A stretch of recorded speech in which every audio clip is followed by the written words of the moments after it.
I understand the idea that by making fun of a group of people or whatever it is, that then you can somehow influence other people to do harm to them. There's something about that rings true-ish, but the problem is that the people that will do harm to people, like, we've all had experience with terrible people in school when we were younger or whatever, right? Like, there's just terrible people that hurt people. I don't think that they're usually, in my experience, they usually weren't influenced by comedy specials to be bullies or to be harmful people. I just don't remember that. I mean, maybe I'm wrong. Maybe my experience of reality is just completely wrong.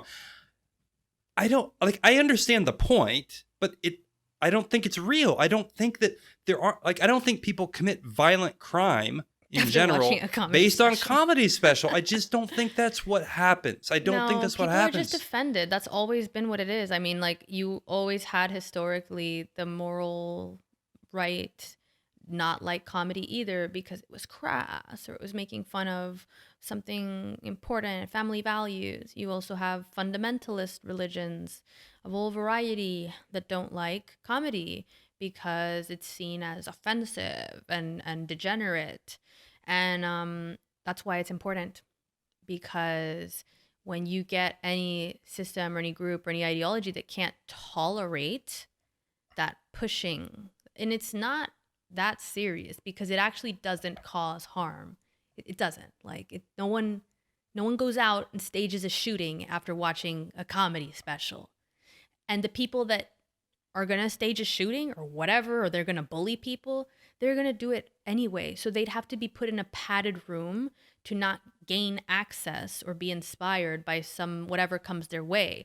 I mean, at that point, it's always backwards, because it's always the fear that someone's just going to be sitting, right? Like me, like I could be the next comedy Unabomber, where I watched a comedy special and I was just like, huh?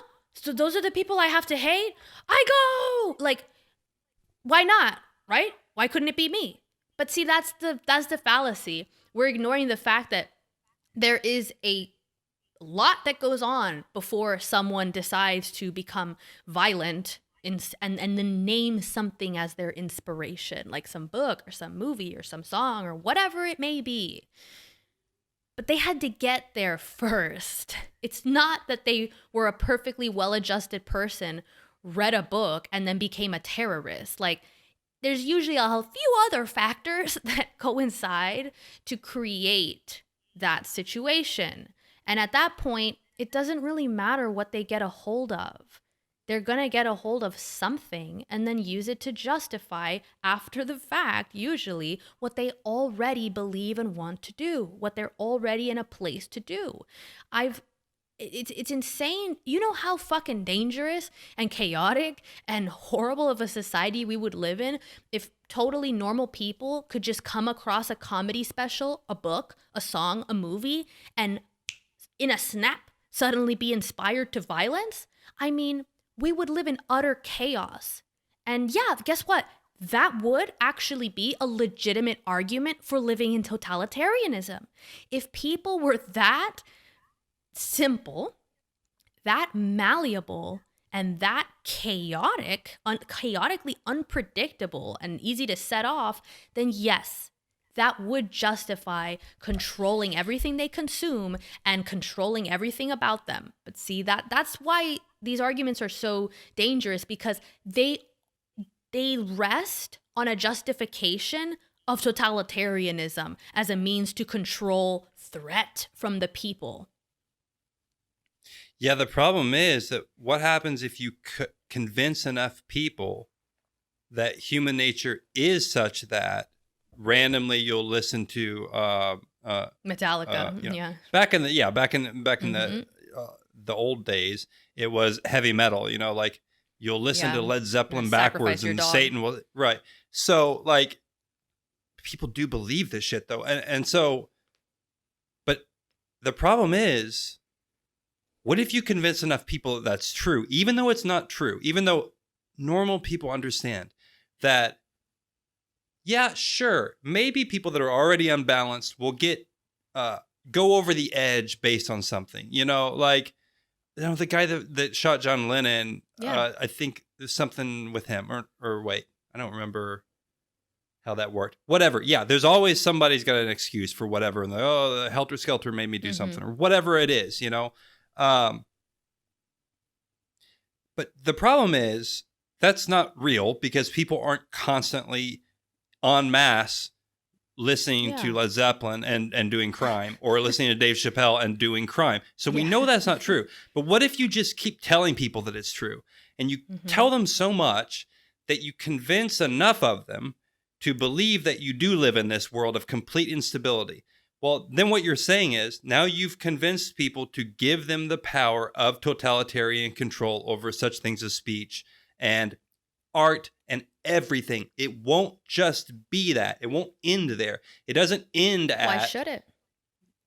Because there's always more harm. There's always more danger. There's always something lurking around. There's another Dave Chappelle around the corner getting ready to release a comedy album. It's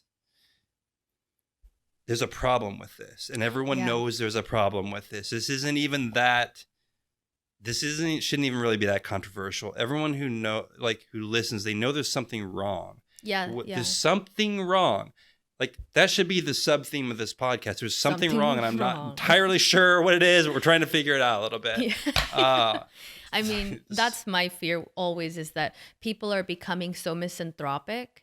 And look, I used to be the type of person that was like, I hate people, whatever. And really, it's like, oh, I just don't know how to appreciate life. I don't know what people even are. Everything I enjoy is made by people. The music I love, the movies I love, everything I like is pretty much the result of people. The people I like are people. The people I love, my family, my friends, they're people. So it's like we have this view that everything that we don't like is humanity's fault somehow. But then all the things we enjoy, we attribute them to the individual, and we don't see them as part of humanity. They are humans too. All the good is of humanity, but it comes with all the bad. So, I mean, you get both. You have to tolerate both. But I think that when we become so divorced from what a human even is, and I am very wary of the social constructionist view of humans that I see becoming kind of almost commonplace, which is it's all nurture. It's no nature. There's no real respect given to the fact that we've been evolving as an animal for hundreds of thousands of years, and that may play a little role in what we are. It's not just all the environment you raise your child in. There are other things that influence that child. If not, they would be the true blank slate, right? How perfect. You can create the utopia you want. If only you just control everything.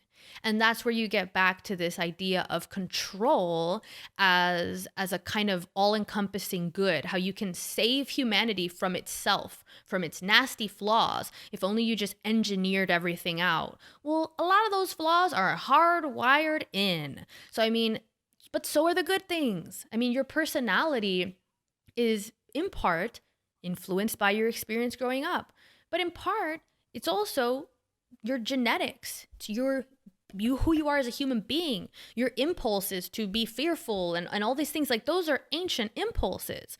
So, I mean, you're not going to structure out things like, the negatives of human beings. Like, you're going to structure out like fear of the other. You're going to structure out anger. I mean, good luck.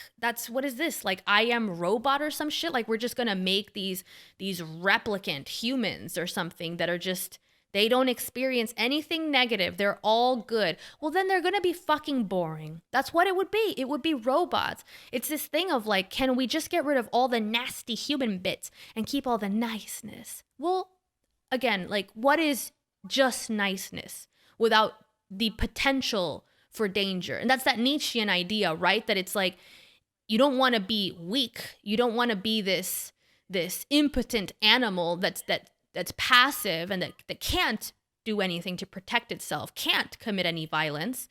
You want to be in control of that. It's different. It's different to kind of like remove the edge entirely and make it not a choice than it is to know that the human has that ability to be very bad and to choose otherwise. And how do we help people choose that? Not just kind of like, oh, structure it all out. I see that very much with the left. Like that's always been a thing on the left, and it's required for the belief in utopia.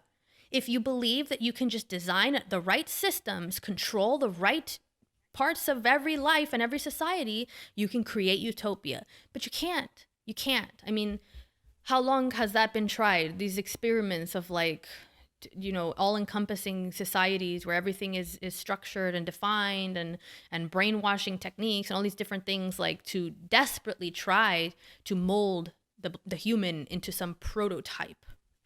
Hey, I'll answer it for you very simply. It just hasn't been tried the right way yet.